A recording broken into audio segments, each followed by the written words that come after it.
رسول الله صلی الله علیه وسلم فرمایي وای کله چې زه اسمانو ته وختم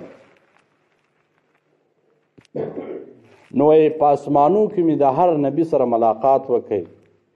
حضرت موسی علیه السلام سره، حضرت ابراهیم علیه السلام سره، له ټولو انبیاو سره ملاقات وکړي. الله جل جلاله بیت المعمور هم راښکاره کوي، بیا الله جل جلاله جنت هم راښکاره کوي، جهنم هم راښکاره کوي. خو ما چې په جهنم کې وکتل، په جهنم کې زیات سوي هغه ښځې ډېرې وې،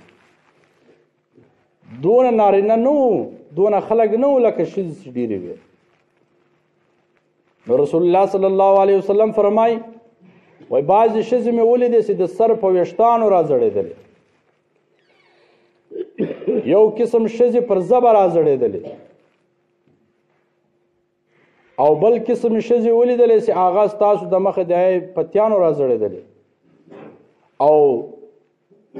بل قسم ښځې مې ولیدې چې هغه په پښو راځړېدلې، بل قسم ښځې مې ولیدې چې سر د خنزیر و نور بدن د خرو، بل قسم ښځې ولیدې چې سر د سپي و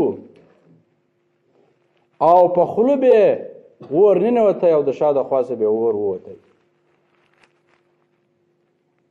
صحابه ورته وویل چې یا رسول الله صلی الله علیه وسلم دا کوم جرم دی کړی و په دنیا کې چې اوس الله جل جلاله دوی ته دونه سخت عذاب ورکړی؟ نو رسول الله صلی الله علیه وسلم ورته وفرمایل وکمه ښځه چې په کوڅیو یا په ویښتانو راځړېدله دې ښځې به ټکرۍ نه په سر کوئ، پړونه به نه په سر کوئ، لوڅ سر به ګرځېده، د محرومو څخه به یې ویښتان نه پټول. نو دا په ورځ په جهنم کې چې کله د دې دا سزا ده چې سر په ویښتانو به راځړي. او بله ښځه چې مې ولیده چې په ژبه راځړېدله،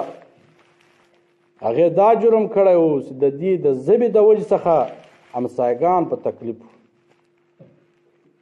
کم همسایګان ورسره پراته وو، دا ځینې تکلیف و د دې ښځې د وجې څخه. نو الله جل دا سزا ورکړه پر ژبه راځړېدله. کومه ښځې چې پتیانو راځړېدله دې د خپل میړه حق نو پوره کړی، او کومه ښځه چې په پښو راځړېدله وایي په جهنم کې یو تنور و، نو دا ښځه دی ورځړولې وه په پښو راځړېدله. دا داسې نه راځړېږي چې په رسۍ یې تړي، دا کنجکان دی تر باسي. نو دا ښځې چې وه دا په دنیا کې به دا په کوڅو، په کلو، په کورو، په بازارو کې بغیر د میړه د اجازې، بغیر پردې، بغیر د حجاب ګرځېدله. نو اوس الله جل دا عذاب پر مسلطه کړی. کومې ښځې چې سر د خنزیر او نور بدن یې د خرو، دا هغه ښځه وه چې دا چغلخوره،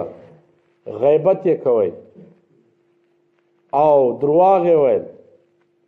دوه ورونه یې په شر کې سره اچول په کور کې، پلار و زوی یې په شر کې سره اچوئ، په کور کې چې کومې زنانې اوسېږي هغه یې په شر کې سره اچولې. کله چې یو ښځه چغلخوره ښځه وی راسي کور ته، دا ټول کور وی په یو ورځ در ختموي. نو په دې وجه د دې سر د خنزیرې وی باقي بدن یې د خرې. د دې دا جرم و چې دې به په دنیا کې دوه ورونه په شر کې سره اچول، مثلا میړه و لیور یې په شر کې سره اچول، خپل میړه و خو سر یې په شر کې سره اچول، خپل قریبان یې په شر کې سره اچول. او بل هغه ښځه چې کله سر یې د سپي او په خوله به یې ور ننوتی، د دبورې څخه به ور ووتی، دا هغه ښځه وه چې دې به اتڼ و ډانس خلکو مخ ته کوئ، یا به سندرې و اوازونه ورته ویل، نو خلک به ورته ناست ولو. د دې سزا دا ده چې په ورځ د قیامت حساب کتاب وسي او جهنم ته بوزي، چې کم چغلخوره وي دغه سر به د خنزیر وي، چې کم سنګره وي او سندرې وایي دغه سر به د سپي وي.